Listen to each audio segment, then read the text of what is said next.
በኢትዮጵያ ወቅታዊና ተጨባጭ ሁኔታን ያገናዘበ አካታች የሆነ ሀገራዊ ምክክር ለማካሄድ በርካታ ተግባራት መከናወናቸው ተገለጸ።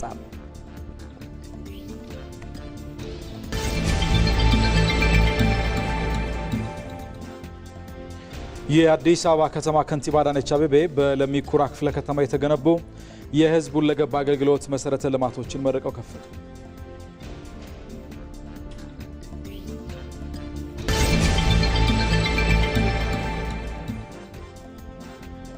የባህር በር ማጣት ያስከተለው ሁለንተናዊ ጫና ኢትዮጵያ ዘላቂና ደህንነቱ የተጠበቀ የባህር መዳረሻ በአስቸኳይ እንደሚያስፈልጋት አመላካች ስለመሆኑ ተጠቆመ።